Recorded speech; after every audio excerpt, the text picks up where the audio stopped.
Hello अस्सलाम वालेकुम ज़ैद। अच्छा तो वालेकुम सलाम। like we told you earlier कि यार it's going to be short interview for या our entrepreneurship course. Okay, and we would like to have some insights into your venture and yourself. So before we get started, why don't you tell us something about yourself and your venture Spellworks? sure. So basically, I am there and I am currently enrolled in IBA in my sixth semester, and I started my venture back in November 2019. So this has been a journey full of ups and downs, and there have been many great moments, and there have been many moments where very many low moments as well. तो basically scene ये था कि मैंने अपने sophomore के third semester में start किया venture and उससे पहले ये सीन था कि I was enrolled in IBA और उसके साथ साथ पढ़ाई के साथ साथ I was interested in digital marketing. उसके लिए फिर मैं ऑनलाइन कोर्सेज करता था and I also intern at two places जहाँ पे यही काम उन्होंने सिखाया मुझे। So one was a digital marketing agency और एक और था जहाँ पे मैं रिसर्च असिस्टेंट था। तो इन दोनों जगहों पे मैंने काम करके देखा कि इस फील्ड में कैसे काम होता है एंड मुझे बुकिश नॉलेज तो थी इसके बारे में बट आई ऑल्सो लर्न के इसको प्रैक्टिकली इम्प्लीमेंट कैसे कर सकता है। तो फिर वहाँ से देख के सीखा मैंने कि कैसे इम्प्लीमेंट हो सकता है, कैसे काम हो रहा है इंडस्ट्री में, किस तरह के क्लाइंट्स अभी एजेंसीज के पास हैं। ये सारी चीज़ें सीखी। इसमें कितने सब कैटेगरीज होती हैं डिजिटल मार्केटिंग के अंदर। तो ये सारी चीज़ें सीखी मैं और फिर मुझे ख्याल आया कि if I can work for someone else तो why can't I launch my own agency. तो उसमें फिर मैंने I started looking for a partner क्योंकि ऑब्वियसली मेरे पास जो स्किल सेट था वो डिजिटल मार्केटिंग की हद तक था लेकिन क्रिएटिव साइड का मुझे इतना अंदाज़ा नहीं था। सो उसके लिए मुझे किसी की हेल्प चाहिए थी कि जिस बंदे का इस तरफ माइंडसेट हो। तो उसके लिए फिर मैंने I started searching for someone. तो मुझे एक बंदा मिला जिसका हमने एक साथ एक जगह इंटर्न किया था। तो हमने वहाँ से रियलाइज़ किया कि हम दोनों का पोटेंशियल है और हमारी कम्युनिकेशन भी अच्छी है। तो हम इसको आगे लेके चल सकते हैं और हम अपना स्टार्टअप लॉन्च कर सकते हैं। So this was back in I guess September 2019 और फिर हमें आइडिया क्रिएशन से लेके अपना फाइनल स्टैब्लिश करने तक हमें 3 से 4 महीने लगे थे। तो हमने नवंबर 2019 में इसको ऑफिशियली लॉन्च किया अपने स्टार्टअप को। Okay, thank you so much. That was quite an elaborate answer. अच्छा तो did you have any role model or inspiration in your family, relatives, close friends, or there's somebody who is an entrepreneur? क्योंकि entrepreneurship में आना, okay, it's quite difficult and you have to have some inspiration or motivation. So did you have anything like this? या so basically scene ये था कि मैं जिस family background से आ रहा हूँ तो हमारी जो फैमिलीज में है वो बिजनेस है and it has been going on for centuries. लेकिन इसको मैं एंटरप्रेन्योर नहीं कहूँगा क्योंकि ये लोग अपना फैमिली बिजनेस उसी माइंडसेट से चला रहे हैं और इसको इसमें इतनी इनोवेशन नहीं हो रही। तो इसको मैं कहूँगा कि उनका फैमिली बिजनेस तो ऑब्वियसली है लेकिन उसको मैं एंटरप्रेन्योर वाला वर्ड टर्म नहीं करूँगा। तो वो वाला माइंडसेट तो ऑब्वियसली लेकिन जो हमारा फ्रेंड्स का ग्रुप था आईबीए के अंदर और क्योंकि ऑब्वियसली बिजनेस स्कूल है तो वो जब फ्रेंड में सब लोग बैठते थे तो हमारी बातें भी उसी तरह की हो रही होती थी कि स्टार्टअप्स आजकल कौन से इन हैं, कौन से स्टार्टअप्स हैं ग्रो कर रहे हैं, किस चीज़ में इन्वेस्टमेंट का पोटेंशियल नज़र आ रहा है। तो ये सारी बातें आपके फ्रेंड्स के सर्कल में हो रही होती थी लेकिन फैमिली साइड से अगर बात की जाए तो वो उनका माइंडसेट थोड़ा डिफरेंट तरह का बिजनेस का है। Okay, so good. So basically, you're saying that your family is business oriented. Okay, या and uh, but old so school है अच्छा वो Rafe. Basically. Okay, okay. Rafe, would you like to ask something?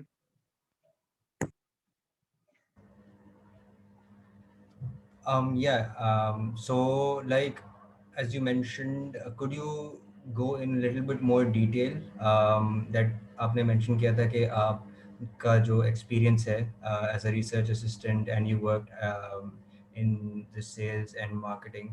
So, how did it really inspire you or educate you to sort of start your own company? मतलब उससे या exactly आपने yeah. हम्म। या तो so basically ये था कि मेरा उससे पहले आई was interested in digital marketing और मुझे बुकिश नॉलेज इसकी थी। मैंने अपनी खुद रिसर्च वगैरह इस पर की भी थी बहुत। तो मुझे पता था काम होता कैसे है और क्या करना होता है बट मुझे प्रैक्टिकल एक्सपीरियंस नहीं था। लाइक तो वो हैंड्स ऑन एक्सपीरियंस लेने के लिए फिर मैंने इंटर्नशिप्स की और वहाँ पे फिर मुझे पूरा कल्चर देखा कि कैसा कल्चर होता है इस डिपार्टमेंट का, इसमें काम कैसा होता है और एक्चुअली जो आपको रिजल्ट्स होते हैं वो आप अचीव कैसे करते हो। क्योंकि और अपनी स्पेशली ये देखा कि अपनी जो हमारी जो कंट्री है उसमें कैसे होता है, क्योंकि जो हमारी सारी नॉलेज जो बेस है वो हमारी सारी फॉरेन होती है, हमारी लोकल नॉलेज बेस तो कुछ है ही नहीं।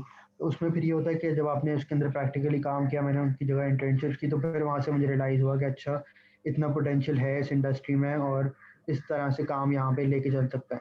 और कुछ ट्वीक्स थी जो बाहर के लोग हमें बताते हैं कि ऐसा काम होता है, वो हमारे कल्चर में उस तरह से काम नहीं होता, तो ये मुझे प्रैक्टिकली यहाँ काम करके पता लगा।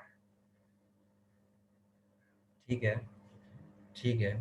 तो आपने जब बिज़नेस स्टार्ट किया तो ऑब्वियसली आपने एक देखा होगा कि यार मार्केट में मतलब आपका बिज़नेस चल ही इसीलिए रहा है बिकॉज़ आप एक गैप को फिल कर रहे हो, right? You are not just मतलब आप एक एक्स्ट्रा चीज़ नहीं हो, you are fulfilling a need, that's why या आपका बिज़नेस जो है वो अभी तक सही चल रहा है, सक्सेसफुल है।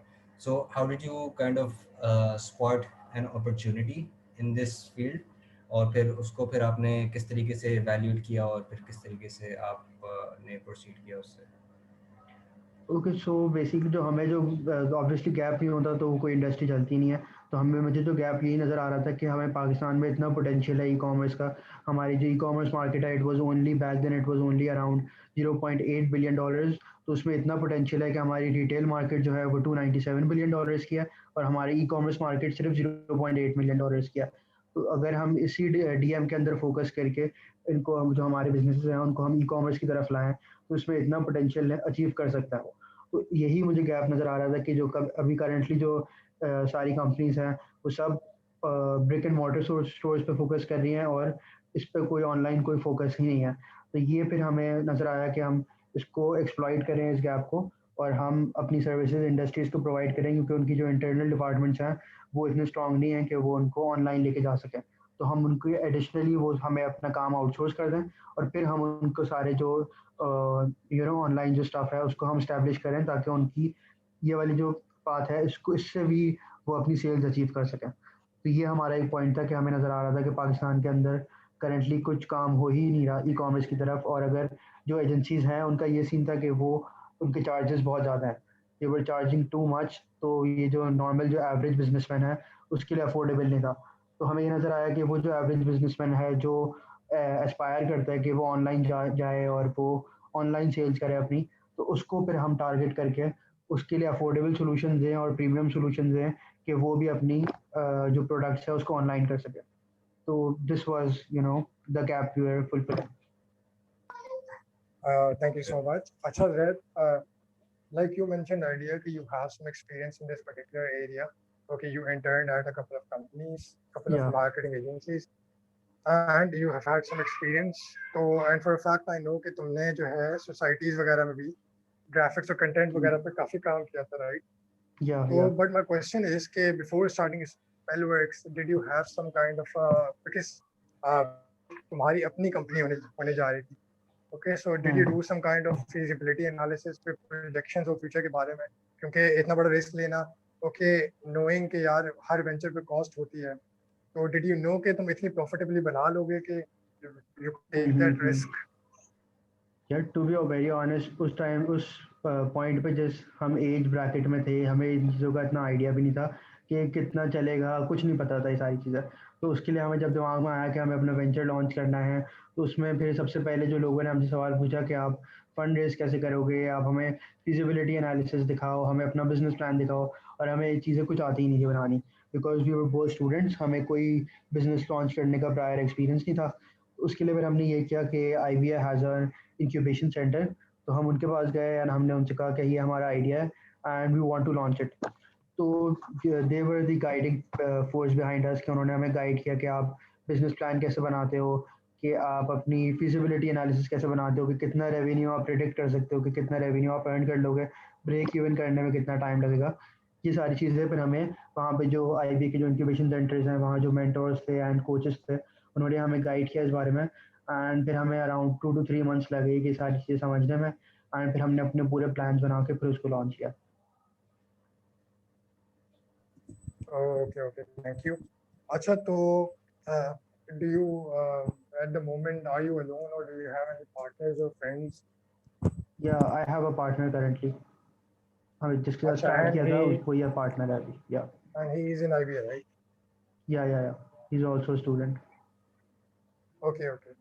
So my next question is about some family support. कि तुम्हारी family ने तुम्हें how much did they support you and how they supported you? ठीक है, कोई finances में help करना या कोई managerial skills में help करना, anything of that sort? या सो बेसिकली स्टार्ट में इतना जब फैमिली को ये आइडिया बताया, उनको पिच किया कि ये आइडिया हम लोग करने जा रहे हैं, तो उनकी तरफ से ये जवाब आया कि अभी इतनी यंग एज में करने की क्या ज़रूरत है, पहले पढ़ाई पे फोकस करो. क्योंकि हमारा जो माइंडसेट होता है हमारी फैमिलीज़ का, वो यही होता है कि आप पढ़ाई पे फोकस करो और ये चीज़ें तो बाद में होती रहेंगी.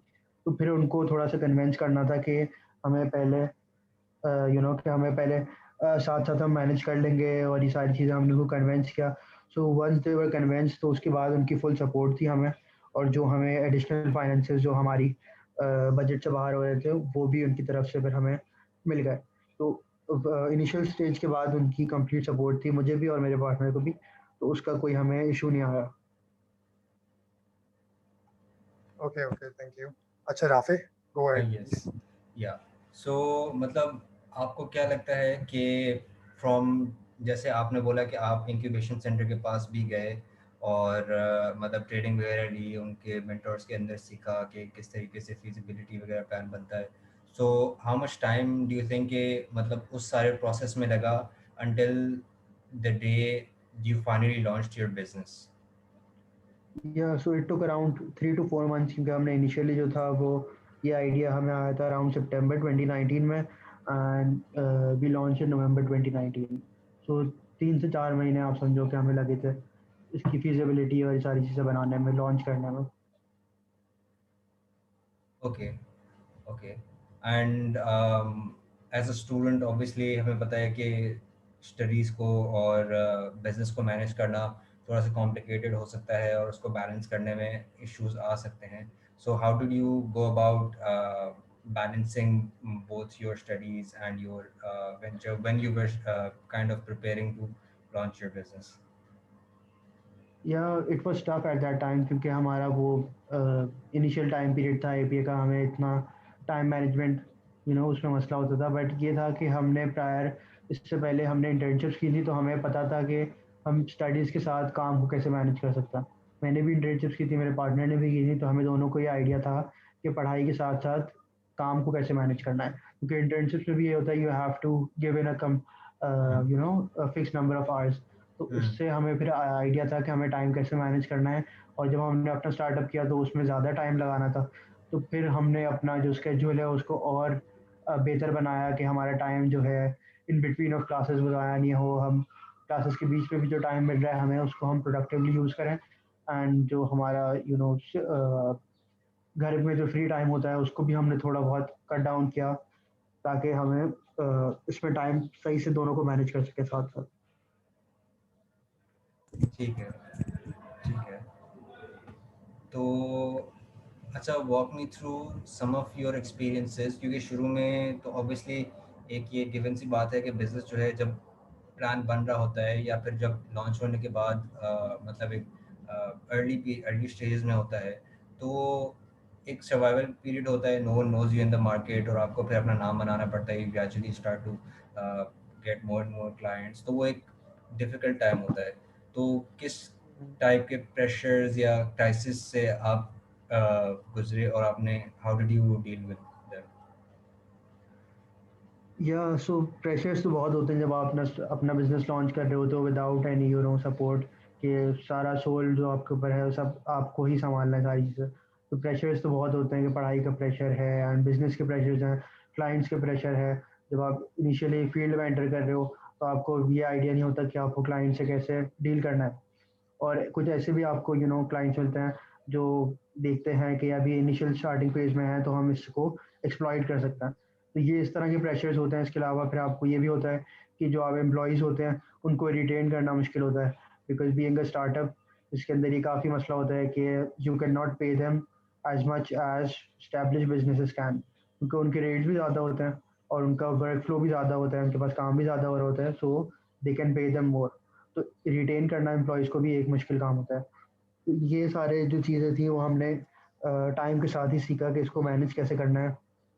हमारे पास जैसे जैसे हमारे ऑपरेशंस ग्रो होते रहे, हमें अंदाज़ा होता रहा कि इसको मैनेज करने का क्या तरीका होना चाहिए। हम एम्प्लॉयज़ को रिटेन करने के लिए हम क्या स्ट्रैटेजीज यूज़ कर सकते हैं, उनको हमने इम्प्लीमेंट की।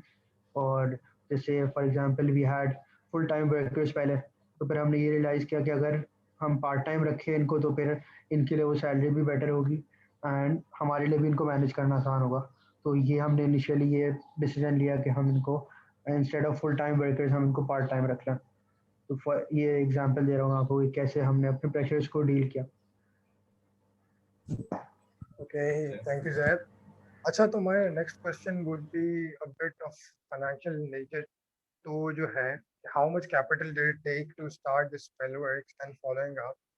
कि कितना positive cash flow आना शुरू हुआ या ना, कि break even sales कब हुई इस तरह करके, ठीक है? और how did you raise that capital? सही है, या तो please tell me that. आजकल जहाँ भी स्टार्टअप्स की बात होती है वहाँ सबसे पहले यही बात होती है कि फंड रेजिंग कितनी हुई और कितना उनके पास सीड मनी कितना मिला और कितना उन्होंने कितने पैसे से स्टार्ट किया।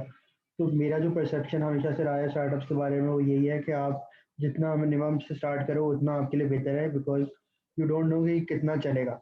हमारे दिमाग में भी उस वक्त यही था कि हमें पता नहीं है कि अभी हम स्टार्ट तो कर रहे हैं लेकिन अगले हम 1 साल बाद कहाँ होंगे, ये हमें कुछ अंदाज़ा नहीं था। तो हमने यही डिसाइड किया कि instead of raising a lot of money कि हम किसी बड़ी इन्वेस्टमेंट से जाएं, हम बिल्कुल बेसिक स्केल से स्टार्ट करेंगे। हमारे पास जो ऑलरेडी इक्विपमेंट है हम वो यूज़ करेंगे, हम एडिशनल इक्विपमेंट में स्पेंड नहीं करेंगे। हम अब ज़्यादा एक्स्ट्रा वेगेंटली स्टार्ट नहीं करेंगे।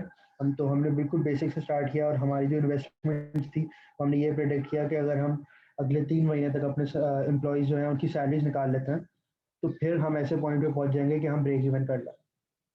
तो यही हमने वो किया कि हमारे पास इतने फाइनेंसेस होने चाहिए कि हम अपने एम्प्लॉयज़ को 3 महीने तक पे कर दें और उसके बाद अगर हम नहीं वो कोप अप कर रहे हैं, हमारे पास इतना रेवेन्यू नहीं आ रहा कि हम उनकी सैलरीज भी नहीं निकाल पा रहे हैं, तो फिर you would have to look into other revenues. तो हमारी जो 3 मंथ का जो वो था सैलरीज थी, सो इनिशियली बिल्कुल यही यू नो कैपिटल हमने सिर्फ वही रेस किया कि हमारी 3 महीने की एम्प्लॉयज़ की सैलरीज निकल आए। Okay, okay, thank you. अच्छा, तो you said, you told us earlier कि भाई you had a lot of help from IB Incubation Center. या Okay, and they helped you launch a business, etc. But एक दफा when the business was launched, Spellworks was created. So then did you get any help from the outside? किसी से, कोई family में किसी से पूछना है कि किस तरह से how do you manage and run things, या किसी दोस्त से या कोई teachers वगैरह से किसी से help लेना? हाँ, वो तो ऑब्वियसली जब एक दफ़ा आप स्टार्ट कर लो तो फिर जब आपकी बात होती है फैमिली में भी काफ़ी काफ़ी फैमिली की तरफ से भी हेल्प मिली। फैमिली गैदरिंग में आपको लोग मिलते हैं तो उनकी तरफ से भी हेल्प मिलती है, आइडियाज़ मिलते हैं कि हाउ टू मूव फॉरवर्ड। इसके अलावा जब आपका टीचर से डिस्कशन होता है एंड स्पेशली जब सबसे जो बड़ा क्रेडिट होता है वो आपके फ्रेंड्स का होता है कि जब आप उनसे बात कर रहे होते हो तो आपको नए नए आइडियाज़ आते हैं एंड यू रियलाइज़ के आप कैसे ग्रो कर सकते हो। तो ऑब्वियसली आईबी इंक्यूबेशन सेंटर के अलावा भी हमें काफ़ी फ्रेंड्स एंड फैमिली की तरफ से सपोर्ट रही और वहाँ उनकी तरफ से भी काफ़ी हमें आइडियाज़ वगैरह मिले जिसकी वजह से फिर हमने ग्रो किया। Okay, okay. और राफे? यस। सो मतलब उस टाइम जब आपने शुरू किया, ऑब्वियसली एज यू सेड कि मतलब इंडस्ट्री में आप बिल्कुल न्यू स्टेप इन हो रहे होते हो, तो लाइक अगर आप उस स्टेज पर अपने आप को कॉल बैक करो तो व्हाट कुड यू से कि आपकी कुछ स्ट्रेंथ्स थी या कुछ वीकनेसेस थी, मतलब एक एनालिसिस करके आपने मार्केट में एंटर किया होगा ना कि ये मेरी स्ट्रेंथ्स हैं और these are some things that we need to work on. So what do you think were those? या अगर आप वीकनेसेस की बात करो तो फिर उस वक्त हमारा जो मेन वीकनेस थी वो ये थी कि वी वर स्टूडेंट, तो हमारे पास इतना टाइम नहीं था कि हम इसको फुल टाइम दे सकें। और इसके अलावा जो सेकेंडली था वो हमें कि हम अगर स्टार्ट कर रहे हैं तो हमारे पास इतने बजट्स नहीं थे कि हम बहुत क्वालिफाइड स्टाफ रख सकें। तो ये हमारी वीकनेस थी कि हमारे पास बहुत एक्सपीरियंस स्टाफ नहीं था। हमारे पास जो स्टाफ था they were capable but they were not very experience. तो ये हमारी एक वीकनेस थी। इसके अलावा अगर हम स्ट्रेंथ्स की बात करें तो फिर उसमें ये था कि हम जो अपनी सर्विसेज दे रहे थे we were not running after money at that time. हमारा बस पॉइंट ये था कि हम अपनी जितने ज़्यादा से ज़्यादा वैल्यू ऐड कर सकें किसी के बिजनेस में फॉर द लीस्ट कॉस्ट। बस हम ये रखते थे कि हम बेसिक अपनी कॉस्ट पे बिल्कुल हल्का सा मार्कअप लगा के, ताकि हमारी भी रेवेन्यू जनरेट हो, एंड जो प्रीमियम सर्विसेज हो हम क्लाइंट को वो प्रोवाइड कर देते हैं। करंटली उसमें मार्केट में ऐसा ही था कि जो सर्विस प्रोवाइडर्स थे इस फील्ड में, उनकी सबके रेट्स बहुत ज़्यादा थे। तो उसको compete करने के लिए हमने फिर यही अपनी स्ट्रेंथ बनाई कि हम प्रीमियम सर्विसेज देंगे एट वेरी अफोर्डेबल रेट्स। ठीक है, ठीक है। तो ऑब्वियसली फिर जब से स्टार्ट हुआ आपने पूरा वैलिडेट किया और फिर यू लॉन्च योर बिजनेस, आपने पूरा एनालिसिस किया होगा ऑब्वियसली।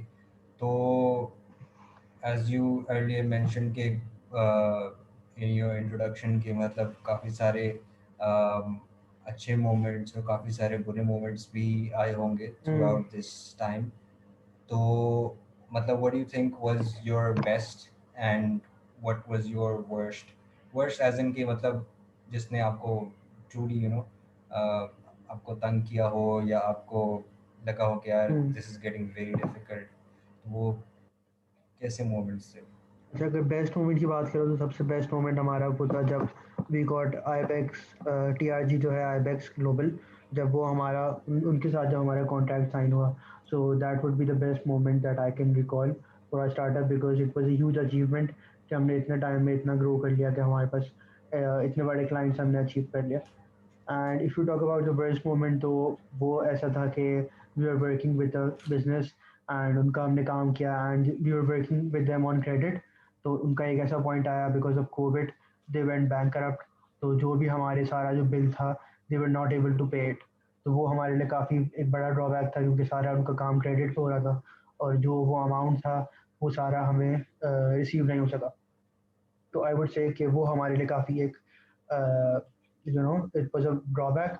बट इसको भी मैं बैड एक्सपीरियंस नहीं कहूँगा, क्योंकि हर चीज़ आपके लिए एक लर्निंग एक्सपीरियंस होती है, एक अपॉर्चुनिटी होती है। इससे हमने सीखा कि हमें जो हमारे पास अवेलेबल फाइनेंसेस हैं उनसे हमें कोप अप करके कैसे सर्वाइव करना है। तो जो भी हमें स्टार्टअप में जो भी एक्सपीरियंसेस थे, उसको मैं बैड किसी को भी टर्म नहीं करूँगा, क्योंकि सब में हमें लर्निंग का एक एलिमेंट सब में था। Okay, okay. सो ठीक है। तो मतलब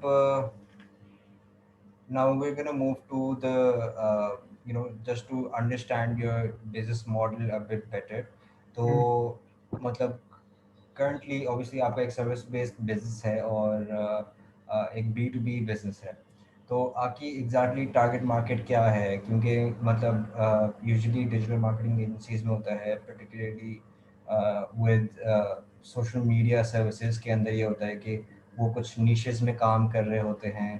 तो हम्म। अ, आप किस कह लो कि ओवरऑल, मैं social media being one of the service, तो आप ओवरऑल किस टारगेट मार्केट को के या पीछे आप लोग टारगेट कर सो रहे हैं? बेसिकली जब हमने स्टार्ट किया तो हमारी टारगेट मार्केट थी छोटे small businesses who did not have a lot of funds and they wanted to work on digital marketing. तो हमारी इनिशियली टारगेट मार्केट ये थी, बट जैसे जैसे वी इवॉल्व तो हमने मूव ऑन किया and now we have moved on to the corporate sector के जो बड़ी मल्टीनेशनल कंपनीज हैं, अब हम उनको टारगेट करते हैं। एंड अब हम उन सारी जो सर्विसेज हैं हमारी वो उनकी टाइप की हैं कि हम अपनी जो सोशल मीडिया मार्केटिंग की सर्विसेज हो गई, हमारी वेब क्रिएशन हो गया, हमारी सर्च इंजन ऑप्टिमाइजेशन हो गई, ये सारी टारगेटेड है towards the big multinational companies. तो ये हमने ओवर टाइम इवॉल्व किया है, टारगेट मार्केट हमने चेंज किया, स्विच किया है, क्योंकि हमें रियलाइज हुआ कि there was more scope and we were better suited for the bigger companies. Okay, okay. Iftihar, would you like to add something? Of course. Acha, so Zaid, we talked about your strengths and weaknesses, and we also discussed the business model. Okay, so my question from you is regarding the opportunities that were created in COVID-19. Because if I recall, so Spellwork started in November 2019, and we had a first lockdown in March 2020. उसके दरमियान, did you notice any difference कि भाई, like, although the economic activity was drastically reduced, लेकिन उस जमाने में there were many online ventures जो start हो रहे थे, तो उसके से तुम्हें कोई फर्क पड़ता है? Do you have an increased number of clients? हाँ, तो बेसिकली कोविड के टाइम पीरियड पे ये हुआ कि जब लॉकडाउन हुआ तो हमने उसी वक्त स्टार्ट किया था, हमें सिर्फ 3 to 4 months हुए थे स्टार्ट किए हुए। एंड हमने ब्रेक इवन भी अभी थोड़ा टाइम पहले ही किया था। तो हमारा एक अच्छी ट्रेजेक्टरी बनी हुई थी, हमें लग रहा था कि अगर हम 3-4 महीने और इसी तरह से काम करें तो हम एक अच्छे पॉइंट पे पहुंच जाएंगे। और उसके बाद कोविड आ गया। लेकिन कोविड में फिर हमें ये फ़ायदा हुआ कि सबसे पहले तो नुकसान ये हुआ कि जो हमारी बड़े बड़े क्लाइंट्स थे, for example we were working with a travel agency, तो उन्होंने तो अपना काम बिल्कुल बंद करा दिया। इसके अलावा we were working with travel booking partner, जैसे booking.com है, इस तरह का एक है माई होटल पैल। तो उन्होंने भी अपना काम बिल्कुल बंद करा दिया क्योंकि उनकी ऑब्वियसली कोई ट्रैवलिंग नहीं हो रही, कोई कहीं पे होटल्स बुक नहीं कर रहा, तो उनका भी काम बंद हो गया। तो इसकी वजह से हमें काफ़ी ड्रॉबैक फेस हुआ। लेकिन फिर ये हुआ कि जब सबने रियलाइज़ किया कि सारे स्टोर्स बंद हैं, तो सबने ऑनलाइन फोकस कर लिया। उससे फिर हमें ये फ़ायदा हुआ कि हमारी बस न्यू क्लाइंट्स आए, everyone was willing to explore. तो हमें आई वुड से कि इतना हमें नुकसान नहीं हुआ जितना अगर लोग ऑनलाइन शिफ्ट नहीं करते। तो ओवरऑल कोविड में हमें आई वुड से कि जो हमें नुकसान हुआ वो इक्वली हो गया जब हमें न्यू क्लाइंट्स मिल गए who were interested in this field. Oh, okay. Asha, so my next question is about your biggest risk and challenge that you are facing and that you think you will face in the imminent future. अच्छा, अगर मैं long term उसकी बात करूँ, long term challenge की, तो वो जो इमिनेंट है, जो नज़र आ रहा है, वो ये है कि आगे जाके एआई जो है वो हर चीज़ पे टेक ओवर कर लेगा। एंड यू नो जिसके पास जितना ज़्यादा डेटा है वो उतना ज़्यादा सक्सेसफुल होगा। तो ये हमें एक चैलेंज नज़र आ रहा है कि हमारा जो फ्यूचर है वो किस तरफ जाएगा अगर एआई हमारा एआई वुड रिप्लेस अस। क्योंकि अभी ये है कि जो अभी सारी मार्केटिंग करते हैं, we create all the graphics and हमें पता है कि हमारे कंज्यूमर को क्या चाहिए। ये सारी चीज़ें हम सोच के फिर हम अपनी मार्केटिंग करते हैं। लेकिन आगे जाके जो नज़र आ रहा है हमें वो यही है कि एआई वुड ग्राफिक्स वाली साइड तो बिल्कुल एआई रिप्लेस कर देगा कि सारे ग्राफिक्स जो हैं वो एआई ही बनाएगा। एंड इसके अलावा अगर आप देखें तो मार्केटिंग में भी यही होगा कि एआई खुद डेटा जज कर रहा होगा कि कंज्यूमर को किस तरह का डेटा कंटेंट पसंद आ रहा है, और सारा कंटेंट भी वही बना रहा होगा। तो this is a challenge that we are facing.